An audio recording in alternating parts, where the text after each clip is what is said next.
भोपाल में 88% समाज की हुकार, अब चुप्पी नहीं, सरकार से होगा सीधा हिसाब। कल भोपाल की धरती ने एक ऐसा इतिहास देखा जिसने सत्ता के सिंहासन को हिलाकर रख दिया। भेल दशहरा मैदान, जो रविवार को केवल एक मैदान नहीं बल्कि 88% समाज की आवाज का केंद्र बन गया। सवाल सीधा है, 88% समाज को उनका हक कब मिलेगा? चेतावनी साफ है, अब चुप्पी नहीं, अब हिसाब होगा।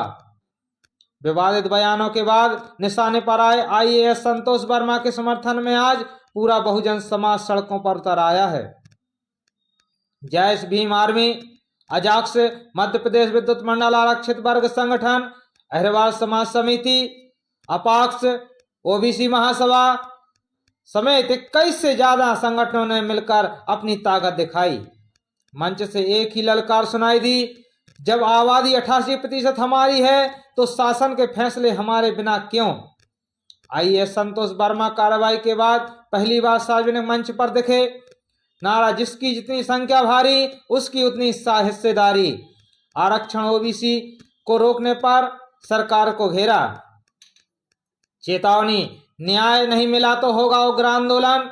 आंदोलन में जेएन कंसोटिया और लोकेश मुजालदा का भाषण। सम्मेलन में अजाक्स के पूर्व अध्यक्ष जेएन कंसोटिया और जैस के राष्ट्रीय अध्यक्ष लोकेश मुजालदा ने सरकार की दोहरी नीति पर कड़ा प्रहार किया। वक्ताओं ने आरोप लगाया कि जहां सामान्य वर्ग के बिना मांगे 10% आरक्षण मिल गया, वहीं ओबीसी के 27% आरक्षण को जानबूझकर उलझाया गया है।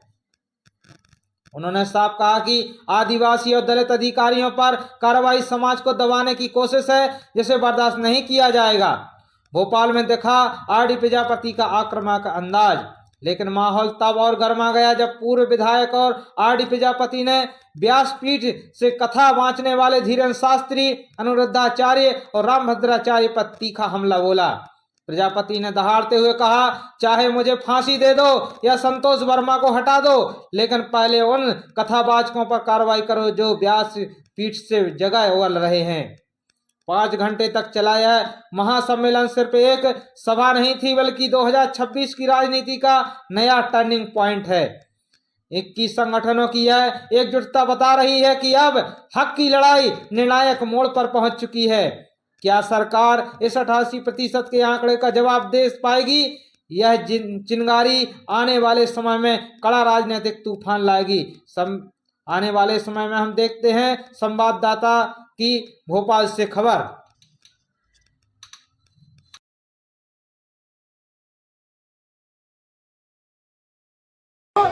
अपनी तलवार के दम पर यह बताया कि हम यहाँ के शासक हैं। ऐसी पावन भूमि के चरणों में नमन करता हूँ, वंदन करता हूँ, जय भीम, जय जोहार पेश करता हूँ। साथियों, तमाम साथियों को मैंने सुना, हमारे देश के साथी को मैंने सुना, भाई दामोदर जी को मैंने सुना, तमाम ओबीसी संगठनों के साथियों को मैंने सुना। सबके सब ओजस्वी वक्ता रहे और इतना ज्ञान आज उन्होंने दिया। अगले ज्ञान हमने जाकर बांटना भी शुरू कर दिया। 24 घंटे लगातार ये ज्ञान बांट दिया और सरकार को ये कह दिया कि 24 घंटे के बाद चुनाव करा लो, तो 24 घंटे के बाद ये सरकार नहीं रहेगी, यहाँ दलित आदिवासी पिछड़ों की सरकार आ जाएगी। इतना ज्ञान दिया गया। मुझे जब पता लगा कि हमारे एक आईएएस अधिकारी ने एक बात कह दी, जिस बात को मोहन भागवत जो आरएसएस के प्रमुख हैं पिछले 5, 7, 10 साल से लगातार कहते जा रहे हैं कि आपस में रोटी बेटी का रिश्ता होना चाहिए। तो न जाने क्यों भारतीय जनता पार्टी के लोगों को, मनुवादी व्यवस्थित लोगों को कैसी आग लग गई। जब मोहन भागवत उस बात को कहता है तो वो ताली बजाते हैं, और जब एक गरीब का बच्चा, एक गरीब पिछड़े का बच्चा, एक आदिवासी का बच्चा अपनी मेहनत के बल पर पढ़ लिख कर वो बात कह देता है तो उनको आग लग जाती है। इस बात का अंतर तुम्हें समझना होगा। अगर आज भी इस बात का अंतर न समझे तो ये समझ लो इस देश में बहुजनों का अंत निश्चित है।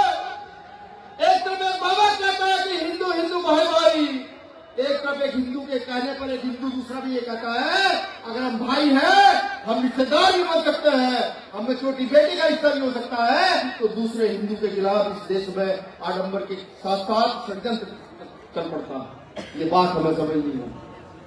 इस बात का फर्क अगर नहीं समझोगे तो भी मेरठ में घटना हुई है, उत्तर प्रदेश के मेरठ में एक बेटी का किडनैप करके उसकी मां की हत्या की गई है और वहां मीडिया से लेकर और एक पक्ष के लोग जो मनवादी व्यवस्थित लोग हैं वो उस बेटी के खिलाफ अभद्र भाषा का प्रयोग लगातार करते जा रहे हैं। कोई ये कहने के लिए तैयार नहीं कि उस बेटी की हत्या हुई। मैं इसलिए बता रहा हूं कि ये बहुसंख्यक समाज डॉक्टर बाबा साहब अम्बेडकर के दिए गए अधिकार को भूल चला है।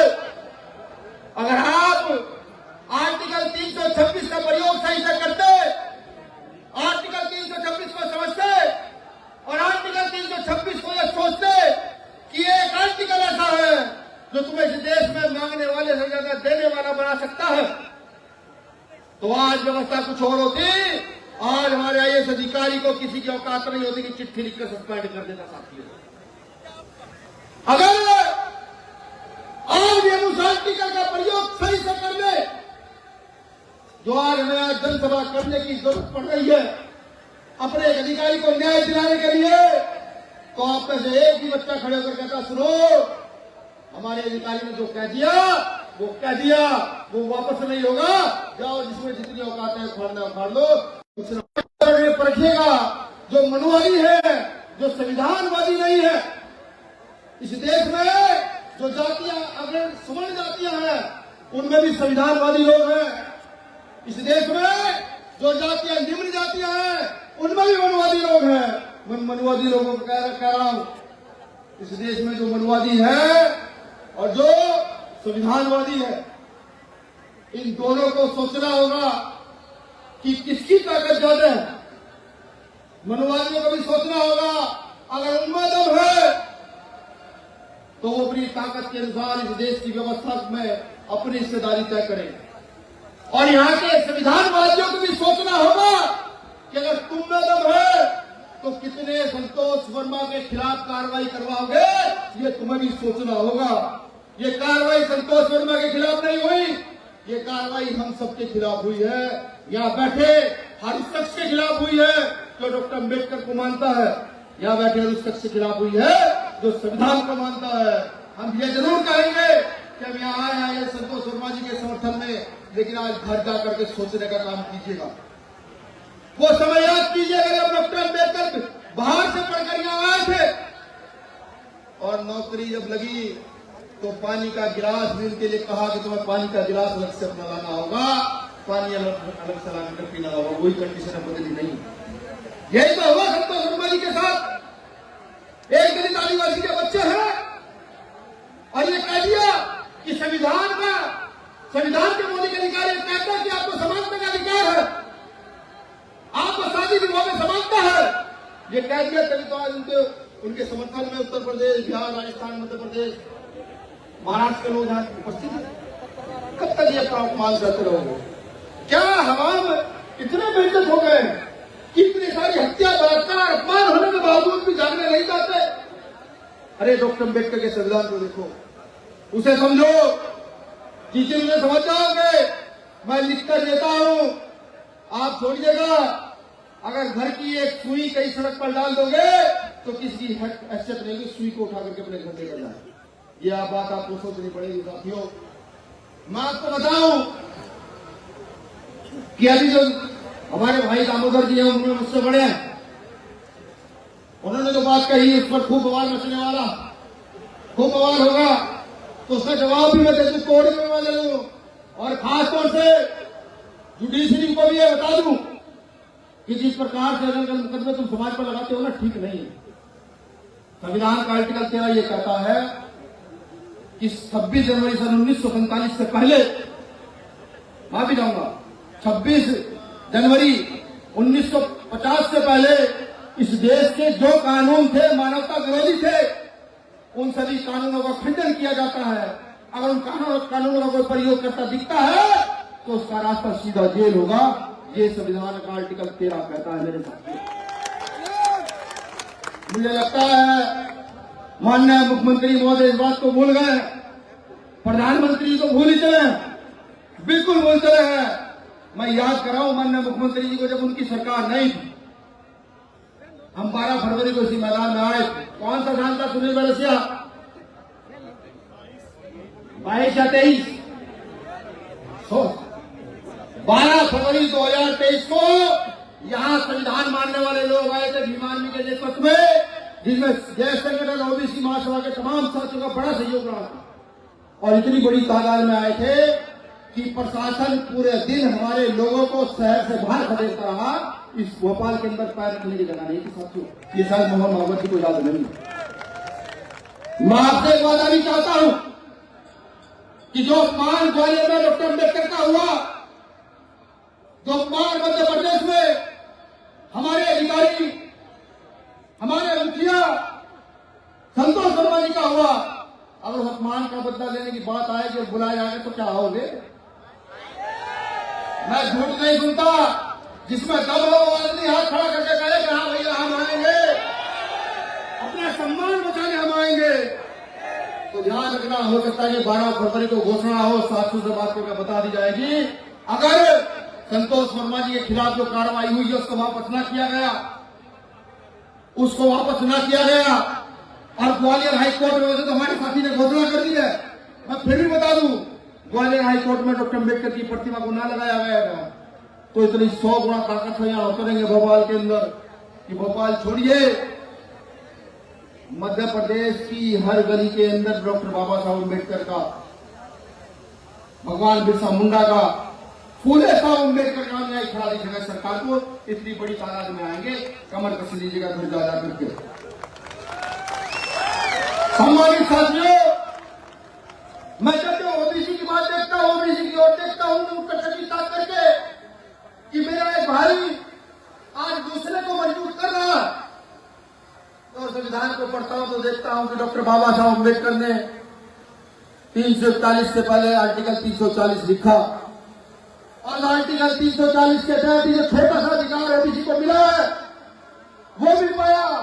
और मध्य प्रदेश की कलाकारी देखिए, जहां 60 से 70% ओबीसी रहता है, वहां 13% होल्ड ओबीसी आरक्षण आंदोलन, 13% होल्ड का रखा ओबीसी का मामला। जानते हैं क्यों?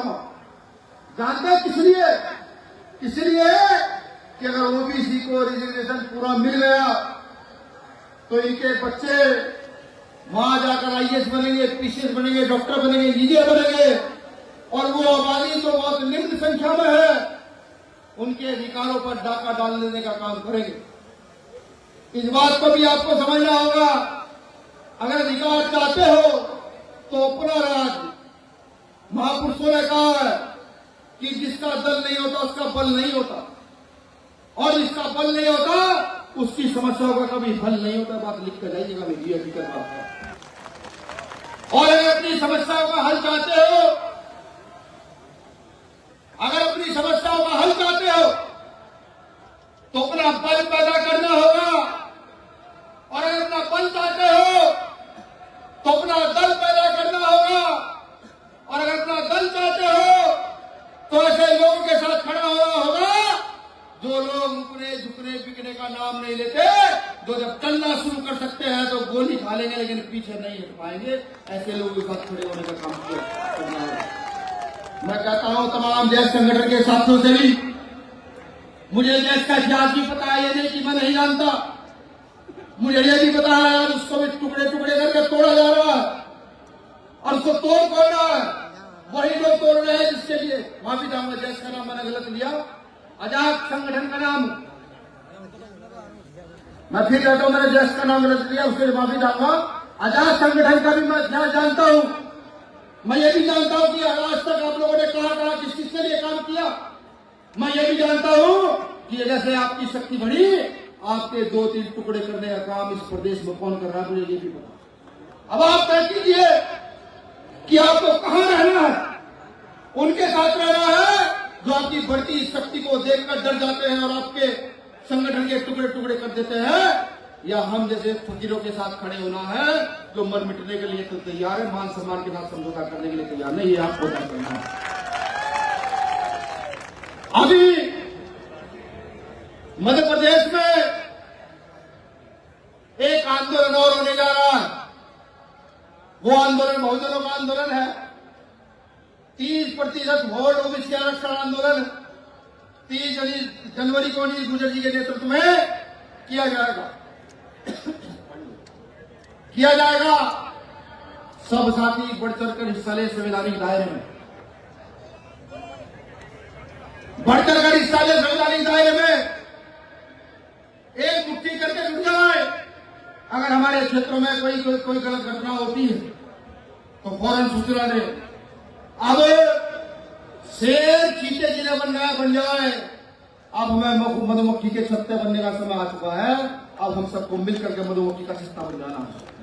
जब भी कोई हम पर वार करेगा, जब भी कोई संविधान में वार करेगा, जब भी कोई आरक्षण में वार करेगा, तो हम मधुमक्खी के छत्ते की तरह जाएंगे और उसको नोच करके नंगा करके ये बताएंगे कि हम इस देश की सबसे बड़ी ताकत है, हम इस देश के मूल निवासी बताने का काम हमें करना होगा। साथियों, अभी मेरे साथी कुछ कह रहे कि हमें निजी क्षेत्रों में भी आरक्षण चाहिए।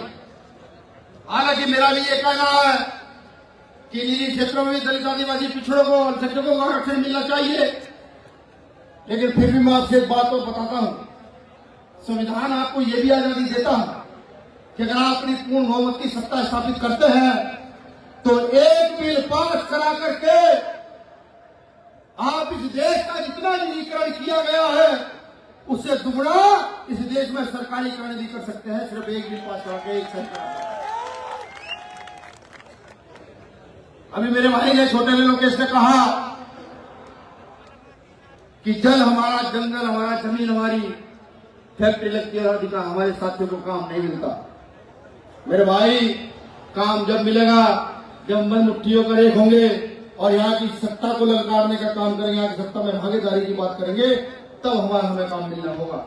अगर हम सत्ता में भागीदारी की बात नहीं करेंगे तो सदियों से होता आया वो सत्ता में स्थापित रहे। हम 10 लोग गए तो हमें जेल में डाला गया, हम 20 लोग गए तो हमें जेल में डाला गया। और भी तमाम बात ऐसी है, जैसे अभी कुछ साथी बता रहे थे कि विलेश खराड़ी, रामदेव काकोड़िया, बिरसा दादा, सोमन वांचुंग, इन लोगों को आंदोलन करते जेल में डाला गया है। साथियों, मैं बस कुछ और बात कह के, छोटी सी बात कह के अपनी बात को खत्म करूंगा।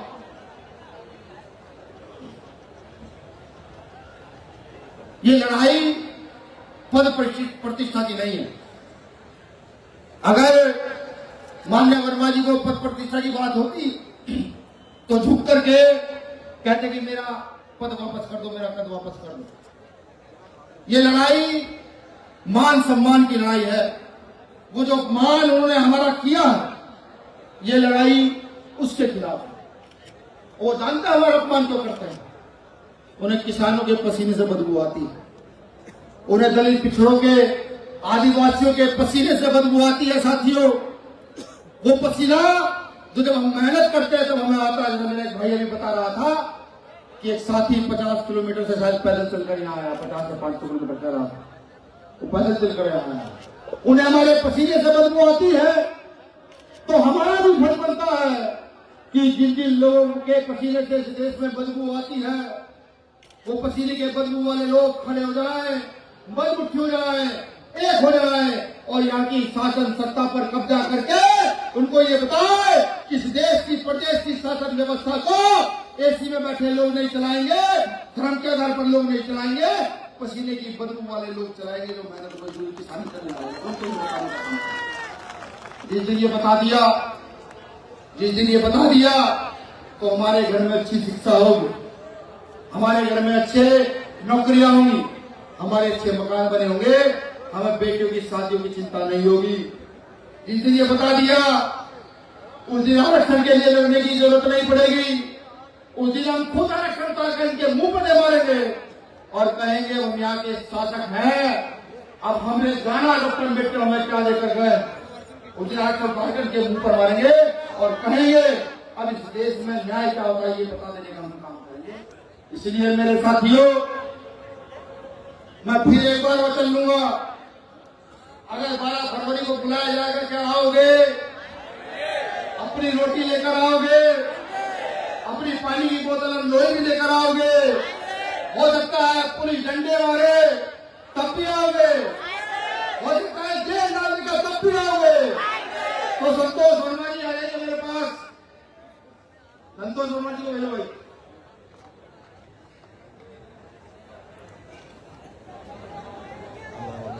यहाँ मेरा छोटा भाई लोकेश भी है। लोकेश आओ। अनिल भाई आओ। ऑफिस में आ जाओ। सुनो, अगला आंदोलन 12 फरवरी को हुआ तो इन तमाम चेहरों के नेतृत्व में होगा और इस सरकार के बूथ पर तमाचा मारने का हम लोग काम करेंगे। अगर आइए संतोष वर्मा जी को उन्होंने बाइस्टर वापस नहीं दिया तो बताएंगे कि बहुजन समाज के लोग कितने ताकतवर हैं। शुक्रिया। जय भीम, जय भारत, जय संविधान। अंत में सतगुरु संत शिरोमणि सतगुरु रविदास जी महाराज की 2 लाइन कहकर अपनी बात को खत्म करूंगा। हमारे कुरखेड़े में 600 साल पहले आदेश दिया, क्या क्या कहा? सब नेता कहते हैं, हमने समझ पाए, डॉक्टर अम्बेडकर ने समझा।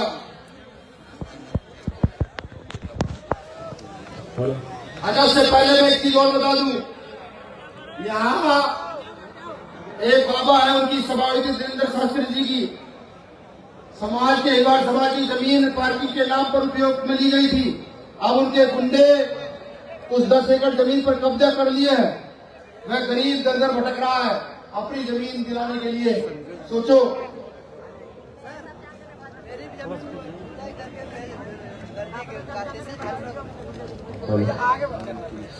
तो अभी आप अगर अपनी जमीन भी दे देंगे तो भैया यहाँ बैठ जाओ पेड़ के नीचे, घर के नीचे, तो आपके घर पर भी कब्जा। ये सब धीरेन्द्र शास्त्री जगह बड़ा व्यापारी हो गया है।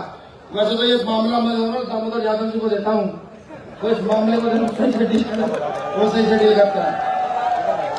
एक जानकारी और आई है, जबलपुर हाई कोर्ट में हमारा एक वकील एप्लीकेशन देने गया था, तो वहाँ गुंडों ने, जिन्होंने डॉक्टर अम्बेडकर का फोटो जलाने का प्रयास किया, हालांकि हम चाहे तो उन्हें जला सकते हैं, जिन्होंने फोटो जला को ज्यादा बड़ा काम नहीं है,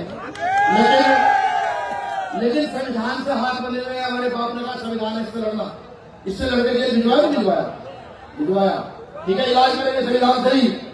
लेकिन ग्वालियर हाई कोर्ट में जो हुआ वो सही नहीं है। वहां के एसएसपी और डीएम पर सूचना भिजवाई जाए कि ऐसा न हो कि वहां मुझे मेरी टीम को वहां जाना पड़े और दिक्कत खड़ी हो जाए। अंत में संत शिरोमणि सतगुरु रविदास जी महाराज की 2000 की बात खत्म करूंगा। 600 साल पहले राज करने का रास्ता बता गए थे, हम भूल गए थे, गलत बात है। गुरु जी कहते कि चाहूं ऐसा राज में मेरे सबक को हम क्या कहते हैं कि चाहूं ऐसा राज में मिले सबक को हम छोड़ पड़े सत्संग बसेरा दास रहे पसंद।